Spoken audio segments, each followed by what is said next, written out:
ഒരുപാട് നാളത്തെ ഒരാഗ്രഹമാണ് ഊട്ടി പോകണമെന്നത്. എന്നാൽ ആദ്യം കേരളത്തിലെ ഊട്ടി തന്നെ പോയേക്ക് എന്നായി.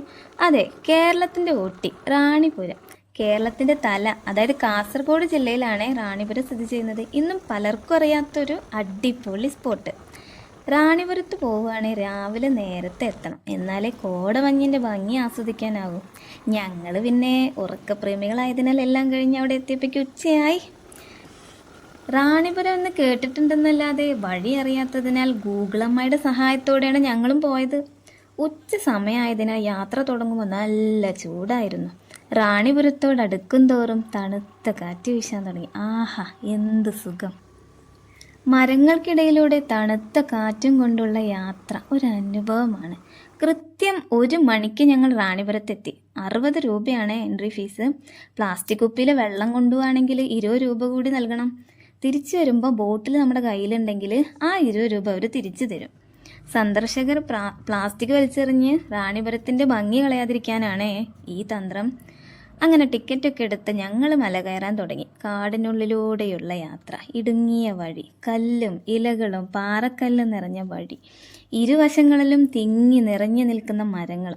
ഇപ്പം സമയം 1 മണിയാണ്, എന്നാലും നല്ല തണുപ്പാണ്, മറ്റൊരു ലോകത്തെന്ന പോലെ. യാത്ര തുടങ്ങുമ്പോൾ എന്തൊരു ചൂടായിരുന്നു. അവധി ദിവസമായതിനാൽ ഒരുപാട് പേരുണ്ട്. ചെറിയ കുട്ടികൾ, പ്രായമായവർ, കോളേജിൽ നിന്നും ടൂറ് വന്നവർ, അങ്ങനെ അധികം ഫാമിലിയാണ്.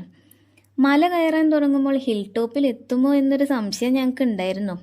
മലയിറങ്ങി വരുന്ന പ്രായമായവരെയും കുഞ്ഞുങ്ങളെയൊക്കെ കണ്ടപ്പോഴാണ് ഞങ്ങൾക്കൊരാശ്വാസമായത്.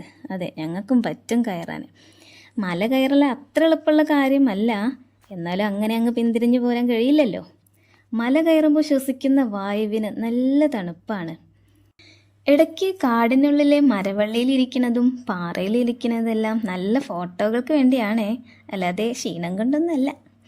ഏകദേശം പകുതി ദൂരം പിന്നിട്ടു. ആദ്യമായതിനാൽ ഞങ്ങൾ ഹിൽ ടോപ്പിൽ എത്താനായി എന്ന തോന്നലുണ്ടായിരുന്നു. എന്നാൽ പിക്ചർ അബി ബാക്കി ഹേ. ഒരുപാട് ഇനിയുണ്ട്, എങ്കിലും നല്ല വ്യൂ ആണ്. ഒരുപാട് മലകൾ താഴെ നിൽക്കുന്നുണ്ട്. അങ്ങ് ദൂരെ ഒരു സുന്ദരമായ പുൽമേട്. കുറച്ച് സമയം ഇരുന്ന് ആസ്വദിക്കാൻ ഇരിപ്പിടവും ഒക്കെ ഉണ്ട് ഇവിടെ. കൂടുതൽ നേരം ഇരുന്നാൽ ശരിയാവില്ല. ഞങ്ങൾ വീണ്ടും മല കയറാൻ തുടങ്ങി. നല്ല വെയിലാ, എങ്കിലും വീശുന്ന കാറ്റ് ഇപ്പോഴും തണുപ്പ് തന്നെയാണല്ലോ. ഇടതുവശത്ത് നിരനിരയായി നിൽക്കുന്ന മലകളുടെയും മരങ്ങളുടെയും സൗന്ദര്യം എടുത്തു പറയേണ്ടതാണ്. പാതി വഴി കഴിഞ്ഞ് പിന്നീട് ഭീമാകാരന്മാരായ പാറകൾക്കിടയിലൂടെയാണ് സഞ്ചാരം. ഒരു ഭീമൻ പാറ ഞാൻ ഒറ്റയ്ക്ക് താങ്ങി നിർത്താൻ ശ്രമിക്കുന്നതാണ് ഈ കാണുന്നത്. ഞാൻ നിസ്സാരക്കാരിയല്ലെന്ന് മനസ്സിലായില്ലേ? ഞാൻ ഈ കയറിപ്പോണ സ്റ്റെപ്പുകൾ കണ്ടോ? വീട്ടിൽ സ്റ്റെപ്പിന് പോലും ഉണ്ടാവില്ലല്ലേ ഇത്ര ഭംഗി. ഇനി അങ്ങോട്ട് വലിയ മരങ്ങളില്ല, അതുകൊണ്ട് ഉള്ളത് വെച്ച് ഞാൻ അഡ്ജസ്റ്റ് ചെയ്തു. ഉയരം കൂടുന്തോറും താഴെയുള്ള മലകൾക്കൊക്കെ എന്തൊരു ഭംഗിയാണെന്നറിയോ? ഏകദേശം എത്താനായിരിക്കണം. ആശ്വാസം എന്നോണം ഹിൽ ടോപ്പിനടുത്തൊരു ഷീറ്റിട്ട കടയുണ്ട്. കൂടുതൽ സാധനങ്ങളൊന്നും പ്രതീക്ഷിക്കരുത്. ഉപ്പിലിട്ട നെല്ലിക്ക, കേക്ക്, കടലമിഠായി, ഇത്രമാത്രം. റാണിപുരത്തിൻ്റെ എൻഡിലേക്കാണ് ഞാൻ ഈ ഓടിക്കയറുന്നത്.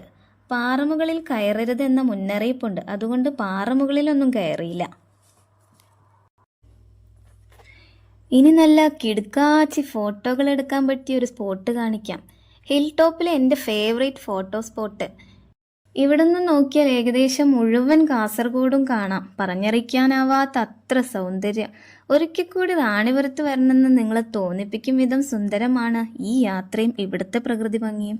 കയറ്റത്തേക്കാൾ ബുദ്ധിമുട്ടായിരിക്കും ഇറക്കം എന്നായിരുന്നു എൻ്റെ ഒരു ധാരണ. എന്നാൽ ഇപ്പോൾ സമയം 4 മണിയായിട്ടുണ്ട്. ഒട്ടും വെയിലില്ല, നല്ല തണുപ്പും.